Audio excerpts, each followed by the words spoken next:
Bonjour et bienvenue dans la chaîne Mathématiques Sciences. Aujourd'hui je prends et expliquer une nouvelle vidéo, qui est une vidéo donc d'exercices en mathématiques pour les 6e. Et dans cette vidéo là d'exercices pour les 6e en mathématiques, nous allons tout simplement apprendre à construire un diagramme cartésien. Alors ça pour le coup, ouvrez bien vos oreilles et regardez bien cette vidéo, puisque c'est une vidéo qui va également vous servir notamment en cours de sciences et vie de la Terre, alias SVT, ou même dans toutes les disciplines scientifiques à partir de la 5e. Parce que oui, en sciences, que ce soit en sciences et technologies pour les 6e, physique, chimie pour les 5e, SVT pour les 5e également, ou même pour les autres niveaux, 5e, 4e, 3e et pour plus, on est amené par moment à faire des représentations graphiques. Et par moment, ces représentations graphiques, et c'est souvent le cas, ce ne sont pas juste des graphiques en bâton comme on a vu, ça peut être également des diagrammes cartésiens, ok? Alors, justement, alors, je vous laisse mettre la vidéo en pause, éventuellement pour ceux qui auraient une idée déjà à quoi pourrait ressembler un diagramme cartésien. Ceux qui ont une idée, vous pouvez mettre la vidéo en pause, faire un petit brouillon ou le faire en vrai. Mais en tout cas, bon, pour ceux qui ne se rappelleraient pas ce que c'est qu'un diagramme cartésien, voilà à quoi ça ressemble. Donc, c'est quoi un diagramme cartésien? Ça ressemble à ceci, et pour le faire, donc, ça va être très simple. On va tout simplement prendre déjà deux axes, ok? Donc, un au niveau des ordonnées, donc l'axe qui va du bas vers le haut, ou bien l'axe vertical, et un axe horizontal qui va de gauche vers la droite, donc l'axe des abscisses, ok? Jusque là on est bon. Donc on fait deux axes comme ceci. En fait, chaque point donc de ton diagramme va être placé de la manière suivante. Ça va être un peu comme si tu plaçais des points dans le plan. Ce qui veut dire donc tu vas placer d'abord en fonction de l'abscisse et de l'ordonnée. Donc tu vas prendre d'abord, tu vas te rendre sur l'abscisse concernant. Ensuite tu vas monter en ordonnée et jusqu'à croiser en fait l'ordonnée qui correspond. Et le croisement entre l'abscisse et l'ordonnée, ça va te donner ton point, ok? Et tous les points de ta courbe, voilà, vont être placés pareil.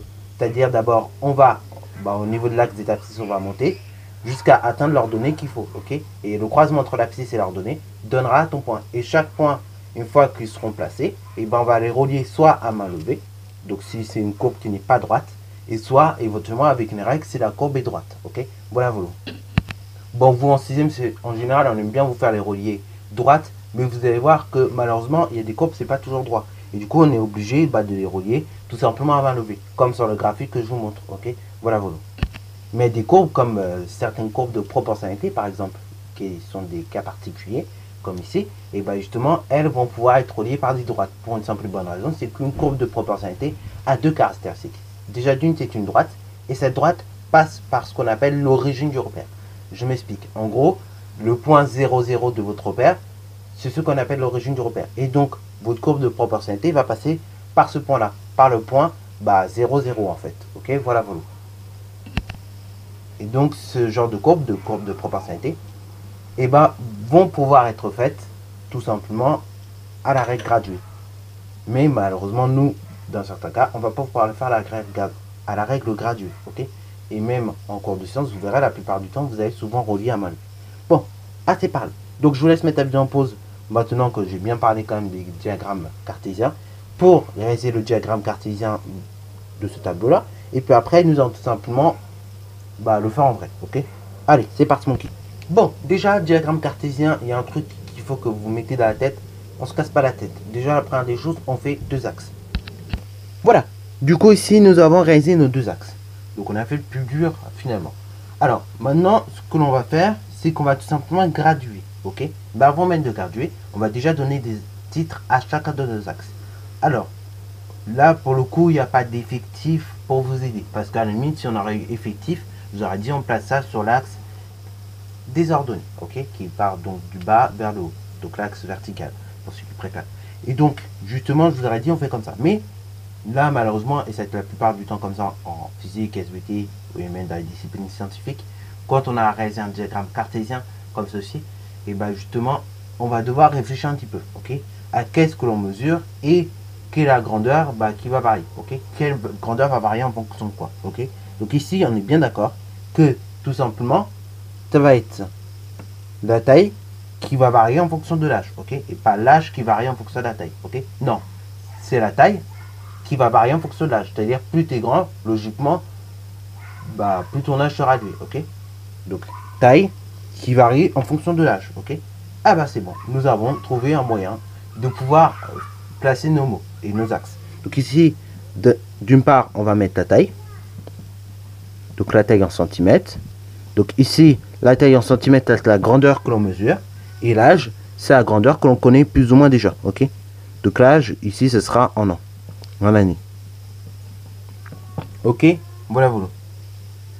Alors pourquoi on fait comme ça? Et ça, c'est une convention générale.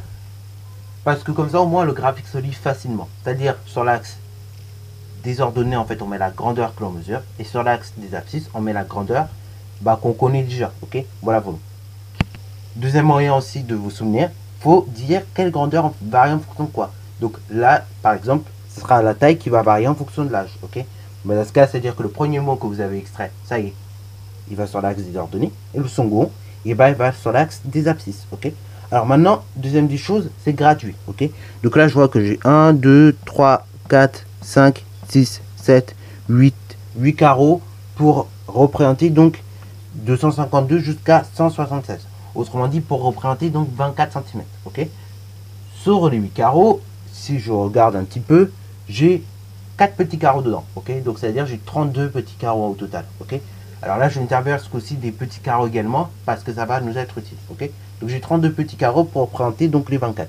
Donc là, bon, je ne vais pas remplir totalement cet axe-là, mais je vais considérer donc que 4 petits carreaux, donc en gros un gros carreau, va tout simplement représenter 4 cm. Ok. Donc je graduais de 4 cm. Je graduais donc un grand carreau pour 4 cm. C'est parti mon kiki. Donc je précise bien évidemment, c'est sur l'axe des ordonnées. Donc ici, bien évidemment, ce que je vous conseille, c'est partir de 152. Ok, la courbe n'est pas forcément obligée de commencer à 0. Après, donc, ici, on met 156, ainsi de suite, ainsi de suite. Bon, voilà, donc j'ai gradué 4 en 4. Ok. Pareil, sur l'axe des abscisses, il va falloir choisir une graduation. Donc, on voit que les âges vont de 10 à 14 ans. Donc, en tout, on a 5 niveaux, 5 tranches. Donc, du coup, 5 tranches, on compte le nombre de carreaux qu'il y a. Donc, on compte, il y a 1, 2, 3, 4, 5, 6, 7, 8, 9, 10, 11, 12. Donc, on a 12 carreaux pour prendre 5 tranches d'âge. Donc, je vous propose ici que l'on fasse 2 carreaux pour chaque tranche d'âge. Ok. Donc, on va graduer tous les 2 carreaux. Voilà, alors là, c'est normal qu'il y ait un grand trou. Voilà, c'est tout à fait normal. Donc, il y a deux solutions. Soit vous le laissez comme ça, ou soit éventuellement vous réduisez le trou. Ok. Bon, je ne vais pas m'amuser à réduire le trou. Mais voilà, vous pouvez éventuellement le réduire si vraiment ça vous perturbe. Ok. Bon, ici, et ben maintenant, on va placer, comme je vous disais, les points. Ok. Donc, on voit que lorsque l'on a 10 ans, on fait 152 cm. Donc, du coup, on part de 10 et on va à 152. Donc, autrement dit, mon point, il est là. Après, lorsque l'on a 11 ans, on voit qu'on fait 156 cm.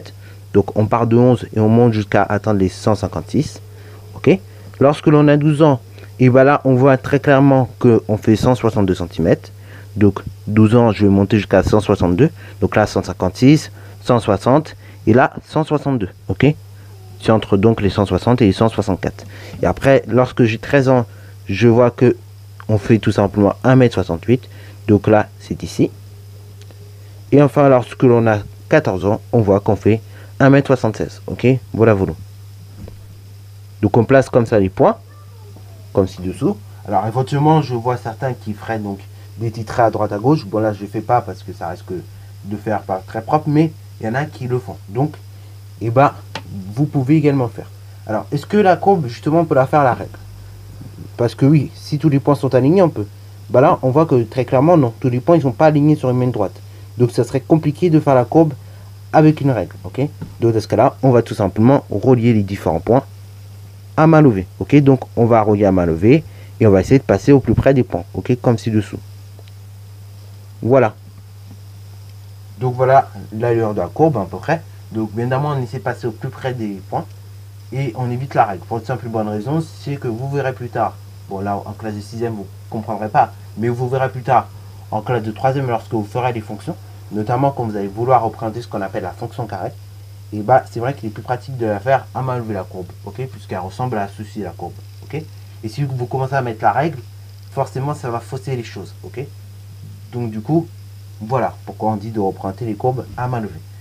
Sur ce donc, c'est la fin de cette vidéo. J'espère qu'elle vous aura plu. N'hésitez d'ailleurs pas à la liker, commenter et bonne reste à toi en mathématiques et en sciences.